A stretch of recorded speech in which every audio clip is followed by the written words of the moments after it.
안녕하세요. 토린이를 위한 박효근의 땅땅교실 권재은입니다. 오늘도 땅쌤, 박효근쌤 나와 있습니다. 안녕하세요. 안녕하세요. 네. 저희가 이제 용도 지역, 지목에 대해서 굉장히 심도 있게 공부를 많이 해봤어요. 그러면 이 용도 지역과 지목이 표기되어 있는 공적인 서류 같은 게 있을까요? 토지 이용 계획 확인원이라는 서류인데요.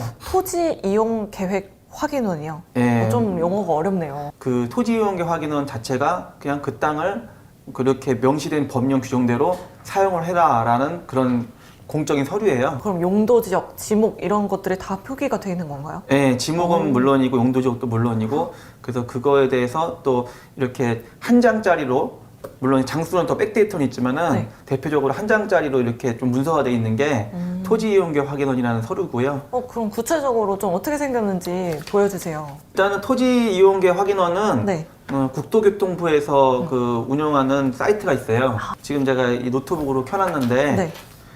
여기 보시면은 그냥 토지 이음 오, 토지 이음이네요. 여기 보시면은 그 땅에 대해서 네. 여기 보면은 뭐 시도, 시군구, 읍명동 그리고 이제 여기 보시면 3번지인지 일반 번지인지 네. 구분해가지고 뭐 몇 다시 몇 번지 번지를 쓰게 돼 있어요. 그럼 이렇게 체킹을 하면 네. 이제 이 땅에 대한 달란트 토지 이용계 확인원이라는 서류가 뜨죠. 오, 되게 간단하네요, 생각보다. 제가 이 땅을 사고 싶다 하면은 이 토지 이음 사이트에서 검색해서 직접 찾아보면 되는 거네요. 그렇죠. 요거를 제가 한번 하나를 예를 들어서 신청을 한번 해볼게요. 네. 대표적으로 저기 해드릴까요? 저기 그 롯데 시그니엘 네. 롯데타워를 한번 제가 그 번지를 엄청난 상업지구 아닌가요? 네, 엄청난 그 일반 상업지역 네. 그때 말씀드린 상업지역 땅인데 용도 지역이 네. 용적률과 건폐율이 굉장히 높은 높죠. 상업지역. 예, 예. 네. 29번지.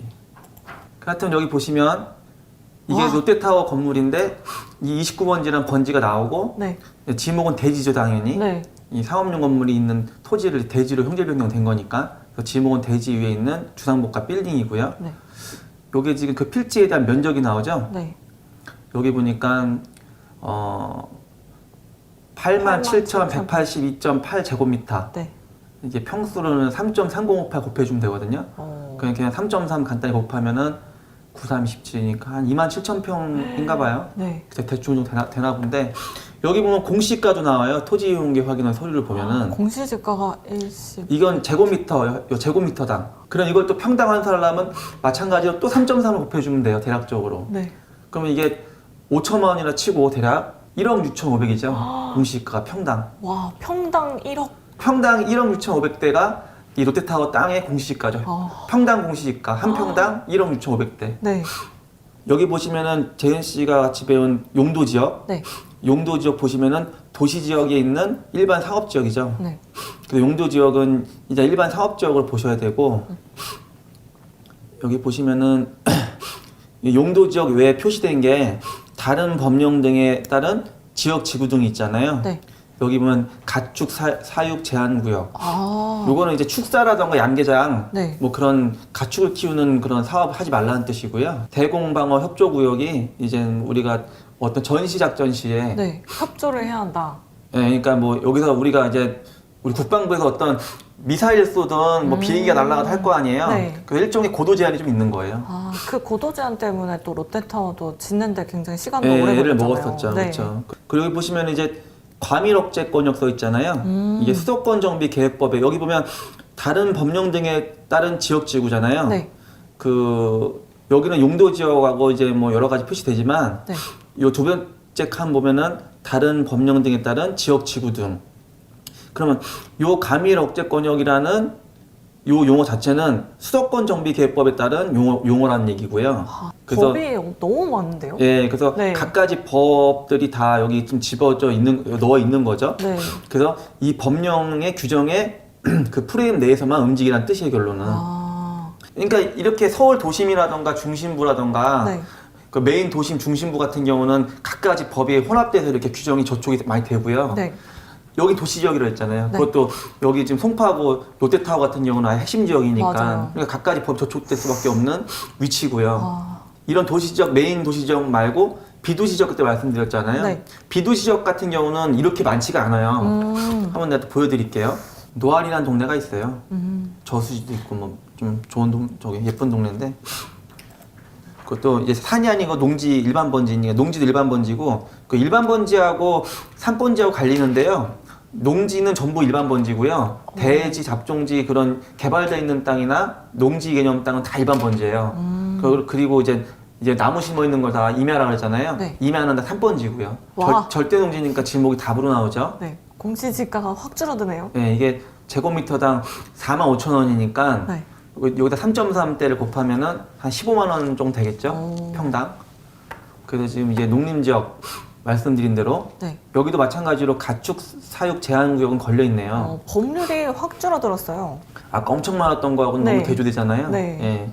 그러니까 엄청 줄어들었죠. 네. 예, 많이 날라갔잖아요.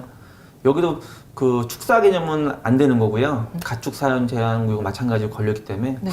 그리고 여기 보시면은 아까는 이제 그 수도권 옆에 보면은 롯데타워는 과밀억제권역이라고 나왔을 거예요. 맞아요. 네, 맞아요. 과밀억제권역으로 나왔는데 여기는 같은 수도권 정비 개법이 있지만 아까 세 개로 나뉜다 했잖아요. 과밀억제권역, 성장관리권역, 그리고 자연보전권역이 있거든요. 네. 근데 여기는 오히려 여기는 성장관리권역으로 돼 있죠. 네. 화성시는 다 성장관리권역이고요.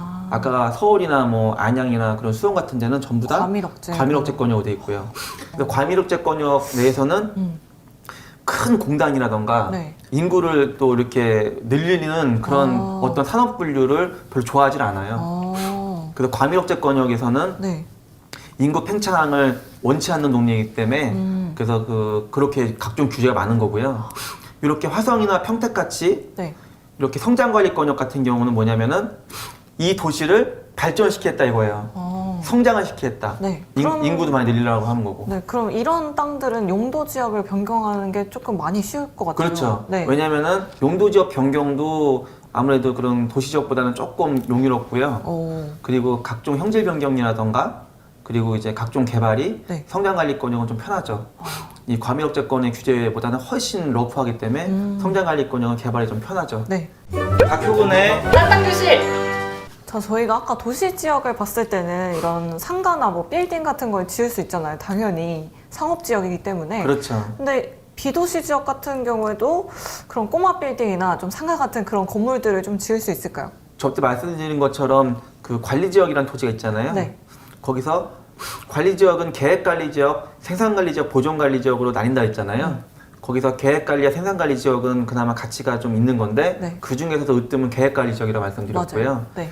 계획관리지역은 기본적으로 건폐율이 법상 정해진 게 건폐율 40%에 용적률은 80%, 또 어떤 지역에 따라서 100%까지도 가능하고요. 그 계획관리지역 땅 같은 경우는 그런 꼬마 빌딩 형태도 가능합니다. 그래서 그 예를 한번 제가 보여드릴게요. 네. 예. 구장리 있는 33-4번지에 대한 이 필지에 대한 토지 이용계 확인원이 이렇게 지금 있는 거고요. 아까 설명하다시피 네. 비도시 지역에 대한 토지 이용계 확인원이고요. 요거를 이제는 그 네이버 지도를 들어가서 보시면은 자, 여기 구장리 33-4번지죠. 네. 다음 지도나 카카오 지도나 네이버 지도 들어가서 보시면 되고요. 요 땅이 이렇게 생긴 거예요. 아까 그 토지 이용계 확인원 보셨을 때 땅이 보면 지적도에 똑같이 생겼네요. 이렇게 생겼잖아요. 똑같이 생겼죠. 네. 그 여기는 이제 그 앞에 있는 지방도로 2차선 지방도로예요. 네. 이게 2차선 도로고요. 2차선 도로에 붙어 있는 모양이 이렇게 된 거고요. 그리고 다시 요 지도 가서 보시면은 요 거리 뷰 보시면은 이제 여기 나오죠. 이제는 예, 여기 보시면은 주변에 상가 건물들이고요. 네. 이렇게 계획관리지역, 관리지역 땅도 네. 이렇게 빌딩, 꼬마 빌딩들이 가능해요. 그러면은 그 계획관리 지역이 진짜 좀 알짜배기 땅인 것 같아요. 예, 계획관리지역이 가성비가 많이 높죠. 물론 땅을 저렴하게 샀을 때 말씀드린 거고요. 네. 예, 그래서 관리지역 중에서는 계획관리지역 땅이 거의 모든 걸 다 할 수 있기 때문에 어떤 용도로든지 다 자유롭고 어떤 업종이든 다 가능하기 때문에 관리지역 땅에서는 계획관리지역이 제일 으뜸이라고 봐야죠. 그럼 땅 주인에 더해서 약간 건물주까지도 노려볼 수 있는 그런. 그렇죠. 원래 땅은 건물을 위해서 있는 게 땅이에요. 네. 예. 자, 이렇게 오늘은 토지 이음 사이트로 정말 토지 이용 계획원이라는 그런 서류에 대해서 보는 방법에 대해서 알아봤는데요. 정말 이 토지 이음 사이트 하나만으로도 많은 내용이 담겨 있어서 오늘 정말 알찬 내용이었던 것 같아요, 쌤. 토지를 보시는 분들은 토지 이용계 확인원을 꼭 아주 필수 중에 필수니까 땅을 살 때 토지 이용계 확인원을 안 보신다는 자체는 네. 그거는 진짜 맹인이네요. 맹인이죠, 맹인. 네. 예. 그건 맹인이 땅 사는 거 같은 거기 때문에 네. 토지 이용계 확인원은 땅 사실 때 확인하는 필수 사항입니다. 아, 그러니까요. 법률도 좀 많이 공부를 해놔야 될 것 같아요. 네.